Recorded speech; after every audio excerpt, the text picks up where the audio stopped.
1,00,000 మంది శివభక్తులతో కలిసి మహారుద్రాక్ష పూజలో పాల్గొనండి. వెంటనే కాల్ చేసి మీ పేరును నమోదు చేసుకోండి. నమస్తే శైలజ గారు. నమస్తే అండి. Thank you so much. మనం ఏమన్నా మొబైల్లో ఏమన్నా వీడియోస్ ఓపెన్ చేస్తే ఫస్ట్ కనిపించేది నిజంగా ఆడవాళ్ళ వీడియోలు కొన్ని దారుణంగా ఉంటున్నాయి. విచిత్రం ఏంటంటే చిన్న పిల్లల నుంచి వయసు అయిపోయిన 65 ఏళ్ళు 70 ఏళ్ళు ఆడవాళ్ళు కూడా చాలా దారుణంగా వీడియోస్ తీస్తూ ఉన్నారు. కొంతమంది ఆడవాళ్ళు ఉంటారు, డాన్స్ వేస్తూనే ఉంటారు. చిన్న పిల్లలు 1.5 year బేబీ అమ్మ అమ్మ అంటున్నా పట్టించుకోరు. వాళ్ళంతకు వాళ్ళు డాన్స్ వేసుకుంటూనే ఆ వీడియోలో ఉంటారు, వీళ్ళు ఏడుస్తూనే ఉంటారు. కొంతమంది చెయ్యకూడని గత వీడియోలో మీరు చెప్పారు సంసారం గుట్టుగా ఉండాలి. ఇప్పుడు అలా లేదు, మొత్తం అన్ని వీడియోస్ ద్వారా మొత్తం బయటకు వచ్చేస్తూ ఉన్నాయి. సో ఆడవాళ్ళు ముఖ్యంగా ఎందుకు వీళ్ళు తక్కువ చేసుకుంటున్నారు? ఇదొక సైకలాజికల్ ఫ్యాక్ట్. ఏంటంటే వాళ్ళని వాళ్ళు ప్రూవ్ చేసుకోవాలి అనే దీంట్లో వీళ్ళు చేస్తున్నారు, వాళ్ళు చేస్తున్నారు, డబ్బు సంపాదిస్తున్నారు అందరూ, నేను ఇంట్లో కూర్చుని ఏం చేయగలను, ఓకే, ఇలాంటి దీంట్లో పడి నన్ను చూడాలి, you know the craving to be seen, నన్ను అందరూ చూడాలి, ఎప్రిషియేట్ చేయాలి. డీపీలు ఎందుకు పెట్టుకుంటారు? డీపీ లేకుండా ఎందుకు ఉండరు? ఇంతే.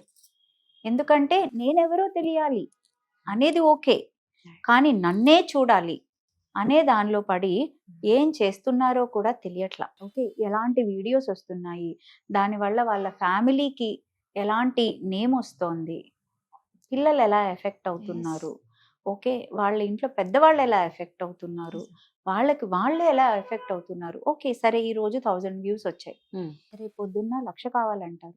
ఎందుకంటే అది యూట్యూబ్లో ఉండే మానిటైజేషన్ కూడా వాళ్ళకి అది ఒక అట్రాక్షన్. ఓకే, 1,00,000 కావాలంటారు. ఆ 1,00,000 రావడానికి ఈ రోజు ఎవరూ చెయ్యంది నేను చెయ్యాలి. ఆ ఎవరూ చెయ్యంది ఎంకరేజ్ వాళ్ళని వాళ్ళే చేసుకుని మళ్ళీ వాళ్ళే విక్టిమ్స్ అవుతారు. ఓకే, వాళ్ళు ఏదో సెలబ్రిటీ అవుదాం అనుకుని బయలుదేరి వాళ్ళే విక్టిమ్స్ అయ్యి అద్దంలో కూడా మొహం చూసుకోలేని పరిస్థితి ఉంటుంది ఒక్కొక్కళ్ళకి. అంత వాళ్ళని వాళ్ళు ఎందుకు తక్కువ చేసుకుంటున్నారు అంటే బయట నుంచి వాళ్ళ నుంచి వాళ్ళకి అందాల్సింది అందలేదు. జాగ్రత్తగా గమనించాలి. ఇప్పుడు అన్ని బాగున్న ఒకళ్ళు, ఒక ఫిజికల్ మెంటల్ స్టేట్ బాగున్న ఒకళ్ళు వచ్చి ఇలా యూట్యూబ్లో నేను కనపడాలి, నేను ఇచ్చేయాలి అని అనుకోరు. రైట్, అనుకున్న ఇన్ఫర్మేషన్ ఇవ్వాలి, ఇంకొకళ్ళకి ఉపయోగపడాలి ఇలా అనుకుంటారు. ఓకే, నాకున్నది ఇంకొకళ్ళకి హెల్ప్ అవుతుంది అంటే మనం బయటకు వచ్చి మాట్లాడచ్చు. ఇంతకు ముందు స్టేజ్లు సభలు ఉండేవి, అందులో మాట్లాడేవాళ్ళు కదా. అందులో అందరూ చూస్తున్నారు అనే ఒక ఇది ఉండేది, ఫిల్టర్ ఉండేది. ఇప్పుడు ఎవడు చూస్తే ఏం లేదు, నాకు వ్యూస్ కావాలి కదా. సో ఈ ఫిల్టర్స్ అనేవి మీడియాలోకి వచ్చేటప్పటికి, సోషల్ మీడియాలోకి వచ్చేటప్పటికి తగ్గిపోయి అప్పుడు వాళ్ళు చేసేది ఏంటో వాళ్ళు తెలియని స్టేట్లోకి వెళ్ళిపోయి ఒక సైకలాజికల్ ఫియర్ కంట్రోల్ లోకి వెళ్ళిపోతారు.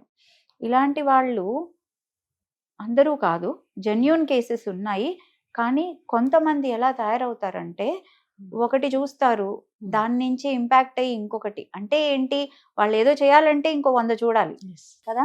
ఇంట్లో టైం, పిల్లల టైం, పార్ట్నర్ టైం, వాళ్ళకి టైం, పేరెంట్స్ టైం ఏది ఉండదు. వీళ్ళు నాన్ స్టాప్గా ఇందులోనే ఉంటారు. సో దానివల్ల ఏమవుతుంది, వీళ్ళు చూసేదే వీళ్ళకి రివర్స్ కొడుతుంది. చాలామంది వస్తారు, కానీ అందులో అన్ని జెన్యూన్ కాదని నేను చెప్పలేను, కొన్ని జెన్యూన్ ఉంటాయి. ఎలా అయిపోతుందంటే విని చూసి ఆల్రెడీ ఎవరో నాతో మాట్లాడుతున్నారు, నా చెవుల్లో ఎవరో మాట్లాడుతున్నారు, నాకేదో చెప్తున్నారు, నన్ను ఏదో చేయమంటున్నారు. ఓకే, ఈ టీవీ స్క్రోలింగ్లో కూడా నాకు మెసేజెస్ వస్తున్నాయి. ఒక ఫోబియాలోకి వెళ్ళిపోతున్నారు, ఒక కైండ్ ఆఫ్ హిస్టీరియా, మాస్ హిప్నోసిస్లోకి వెళ్ళిపోయి ఏం చేస్తున్నారు తెలియట్లేదు. ఎవరో ఏదో చెప్తున్నారంటారు, చెవుల్లో ఎవరో మాట్లాడుతున్నారంటారు, 2 వీధుల తర్వాత ఉన్నవి కూడా నాకు వినిపించేస్తున్నాయి అంటారు. యాక్చువల్గా చెప్పాలంటే దీన్ని క్లియర్ ఆడియన్స్ అంటారు. దీన్ని క్లియర్ అంటే ఒక ఎక్స్ట్రా సెన్సరీ పర్సెప్షన్, ఒక థర్డ్ ఐ ఎలాగో ఇది క్లియర్ ఆడియన్స్ అంటారు. కానీ అది మిస్యూజ్ అయిపోయి అబ్యూజ్ కూడా అయిపోయి దాన్ని ఉండి లేనట్టు హెల్యూసినేషన్స్ ఇవి ఎక్కువ అయిపోతున్నాయి. ఓకే, సో ముందు మనం టైం క్వాలిటీ టైం అంటే ఏంటి? మనకి ఎందుకు ఎక్కడ నుంచి ఏమి రావట్లేదు? ఇంట్రోస్పెక్షన్ అండి. 2026 అనేది ఇంట్రోస్పెక్టివ్ ఇయర్. మనల్ని మనం పరిశీలించుకునే సంవత్సరం. ఓకే. ఎందుకంటే చాలా మనకుండే ప్లానెటరీ పొజిషన్స్ కూడా అలాగే ఉన్నాయి. పనులన్నీ స్టక్ అవుతుంటాయి చాలా మందికి. ఓకే. దానివల్ల ఇంకేదో విపరీత చర్య చేయడము, ఇంకొకటేదో చేయడము అలాగా అవుతూ ఉన్నాయి కాబట్టి ఇందులో ఫస్ట్ పరిగెత్తడం ఆపాలి. కూర్చొని నాలో ఏది హీల్ అవ్వడానికి వెయిట్ చేస్తోంది, నాలో ఏ ఎమోషన్ ద్వారా ఇది ఈ రకంగా బయటకు వస్తోంది, నాకు ఏది దొరకలేదు, దాని మీద పని చేయాలి. అది మానేసి అది వదిలేసి ఇంకొక దాని మీద పని చేస్తూ ఉంటే వాళ్ళకి వాళ్ళే విక్టిమ్స్ అవుతున్నారు. అది అంటే చేయొద్దనట్లా, విక్టిమ్ మైండ్ సెట్లోకి వెళ్ళిపోవద్దు. విక్టిమ్స్ అయిపోయి ఏమవుతుంది? ఫస్ట్ డిప్రెషన్, యాంగ్జైటీ, దానివల్ల మెడికేషన్, ఏ సైకియాట్రిస్టో సైకాలజిస్టో దగ్గరికి వెళ్ళాల్సి వస్తుంది. తర్వాత మెడికేషన్, ఆ మెడికేషన్ తర్వాత స్టేజ్ ఏంటి? నిద్ర లేదు, తర్వాత ఆరోగ్యం లేదు. వీటన్నిటికీ రీజన్ ఎక్కడుంది? ఇంట్రాస్పెక్ట్ చేసుకోకపోవడంలో ఉంది. వాళ్ళని వాళ్ళు పరిశీలించుకుంటే బాగుంటుంది. అండ్ ఇంత విపరీత చర్యలు కాకుండా నిజంగా వాళ్ళు చేసేది ఇంకొకళ్ళకి ఉపయోగం అయితే చేయాలి, లేకపోతే చేయకూడదు. కరెక్ట్. అంతే. నిజంగా మెయిన్ ఏంటంటే సెల్ తీయాలంటే భయం, పిల్లల చేతిలోకి వెళ్ళిందంటే భయం, ఏం వస్తున్నాయో తెలియట్లేదు. మనకంటే విదేశాల్లో ఇంకా చెప్పాలి అంటే ఈ గైడ్ లైన్స్ ఉంటాయి, పేరెంటల్ గైడ్ లైన్స్. ఈ ఏజ్ గ్రూప్ లో వాళ్ళు ఇవి చూడొచ్చు, ఇవి చూడకూడదు, ఈ ఫిల్టర్స్ వాళ్ళు స్ట్రిక్ట్ గా ఫాలో అవుతారండి. మన ఇండియాలో అవి వస్తాయి, జస్ట్ స్క్రీన్ మీద వస్తాయి, జస్ట్ స్కిప్ కొట్టేస్తారు. అంతే కదా. అంతే. డిస్క్లైమర్ అనేది ఉంటది, డిస్క్లైమర్స్ ఉంటాయి కానీ కానీ ఎవరు పాటించరు. దాన్ని స్కిప్ చేసేస్తాం. ఇప్పుడు మూవీస్ ఉంటాయి, మూవీస్ లో కూడా డిస్క్లైమర్స్ ఉంటాయి. ఫ్యామిలీ అంతా వెళ్ళి చూస్తారు.